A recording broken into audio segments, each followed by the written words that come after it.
Today our scripture is Exodus 3, beginning at verse 1, Moses at the burning bush. Moses was keeping the flock of his father-in-law Jethro, the priest of Midian.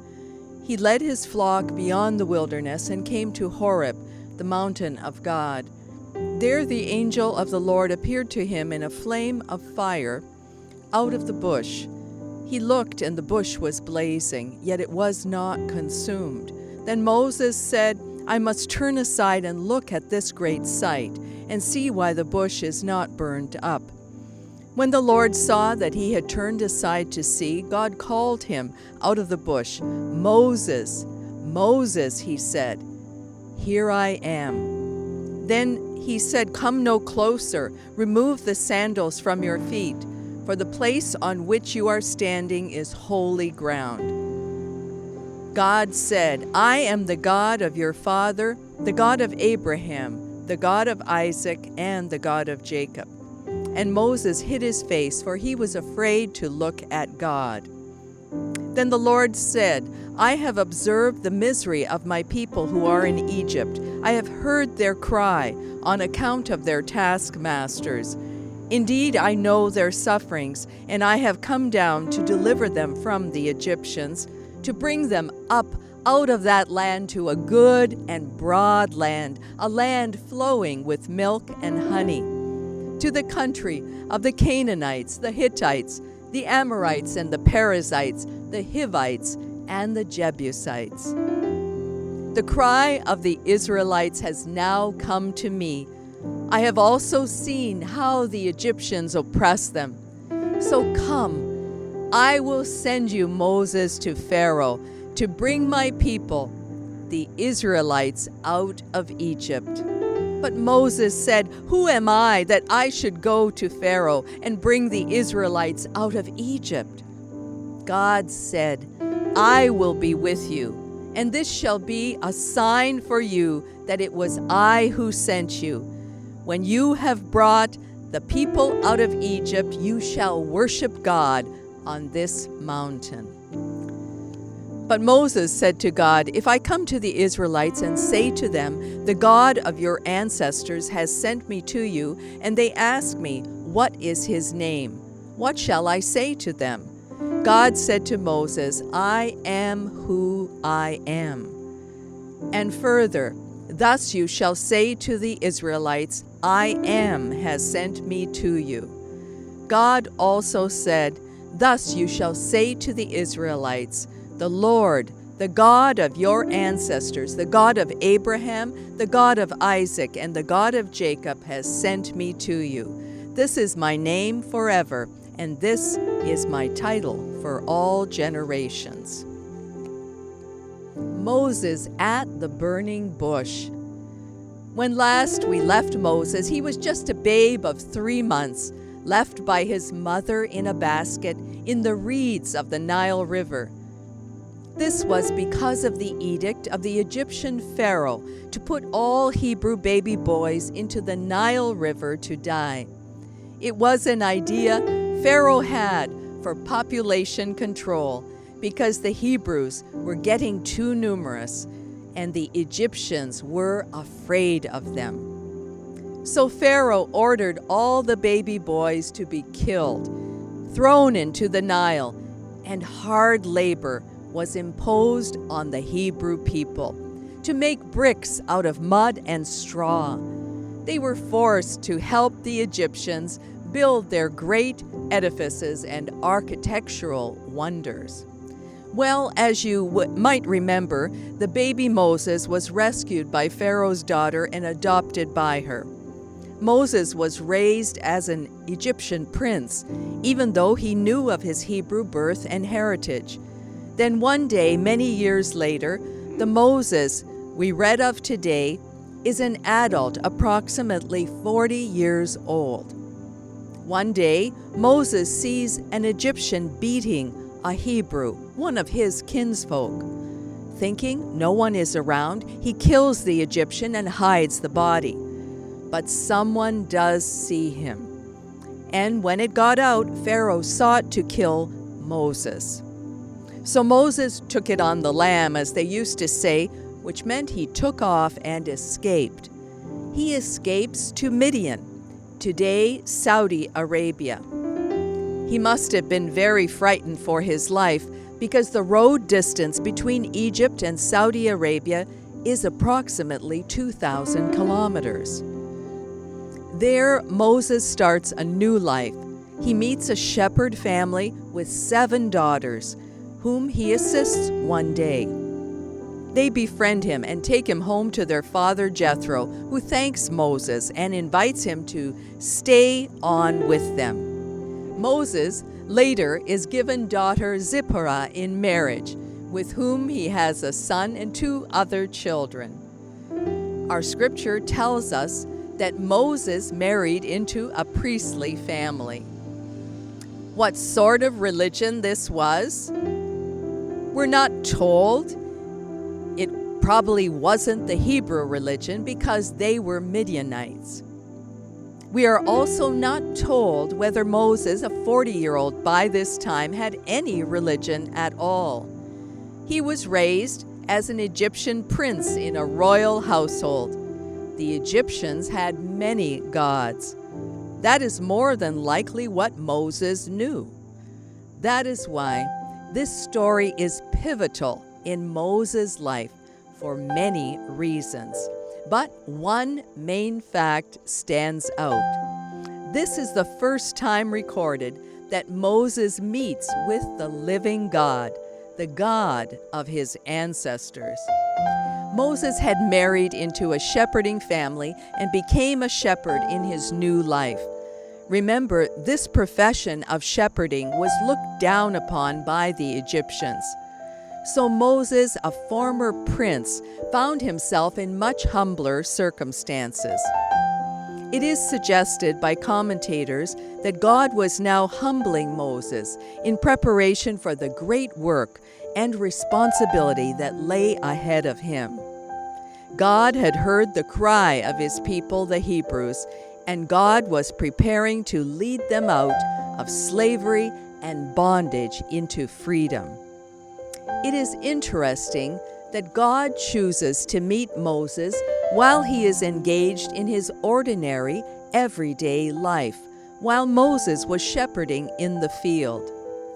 God first attracts Moses' attention with an extraordinary sight, a bush ablaze with flame yet not consumed. God captures Moses' attention.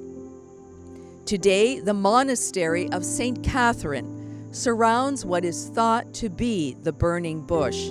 Of course, the original one would have been replaced, as I saw explained by a monk in a short video about this monastery and the bush. They had to build around the bush because of sightseers and tourists, each wanting a little souvenir of pieces of the bush. There actually is a bramble plant that we know of, the Dictamnus albus, known as the gas plant, whose lemony-scented flowers also produce a flammable gas, and whose leaves produce a combustible oil. But this natural plant would eventually burn up and be consumed. The unusual thing about Moses' burning bush is that it burned with flame but was not consumed. Fire and flame is often used in Scripture as an emblem and a visible manifestation of God. The phrase, "the angel of the Lord," is understood to represent the manifestation of God, or God's reveal to humans. This encounter with the burning bush was God's reveal to future leader Moses. More than likely, this was Moses' first encounter with the God of his ancestors, something worth recording. Not only is there a visible revelation in a supernatural sight, but God is revealed audibly. A voice calls Moses by name out of the bush. Moses responds and tries to come in for a closer look at who or what is calling him. The voice warns Moses, "Come no closer." There is an impediment to Moses approaching. "Remove the sandals from your feet, for the place on which you are standing is holy ground." I consider this one of the most beautiful statements in the Bible. Moses was being called into reverence.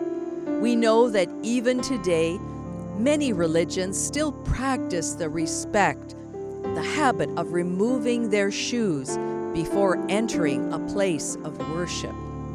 There is something very humbling about this simple act, and that is much like the Christian practice of foot washing, as Jesus did before his death.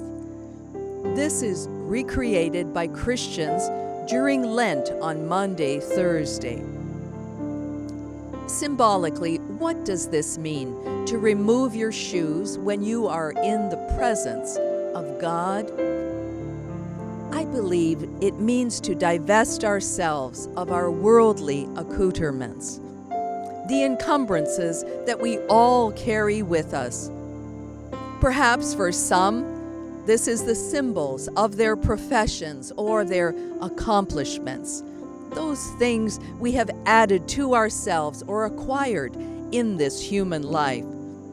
Just as God desires to be revealed to us, God desires that we also reveal our true selves to God, that we become humble and vulnerable, honest and real before God. That's what God can work with, our true selves, and not our public image or what we appear to be. In New Testament terms, we can consider this experience at the burning bush as Moses' aha experience with God, his spiritual awakening or his born-again experience. God was birthing Moses into the great leader that God needed him to be. Naturally, Moses was afraid. In verse 6, it tells us Moses hid his face, for he was afraid to look at God. This was because traditionally it was believed in ancient times that no one could look on God and live. Moses reveals his ignorance of this God that he is speaking with the questions he poses. What is your name? Then we have probably the next most beautiful line in Scripture when God says to Moses, "I am who I am." Or in the King James Version, "I am that I am." I love that the verb is in the present tense. Our God is of the present, in the present, always in the present with us, willing to reveal to us in the present moment, in our present circumstances. If nothing else in all Scripture gives you comfort and security, this fact ought to. God is willing to be present with you in your life, in your circumstance, face to face, in the present moment. The moment of our own spiritual awakening happens when we open up our true and honest selves to our personal and ever-present God, when we recognize and honor God and receive who and what God is into our own lives. For us as Christians, this means receiving the finished work of God in Jesus Christ, God's Son, on the cross of Calvary. Jesus Christ taking our place for sins and errors, omissions, betrayals, and denials. Jesus Christ also desires to reveal himself to each one of us in the present moment, in the present circumstances of our lives. Because Hebrews tells us God is the same yesterday, today, and forever. Today, God is still seeking those to whom God can reveal God's self. Are you ready to meet the ever-present God?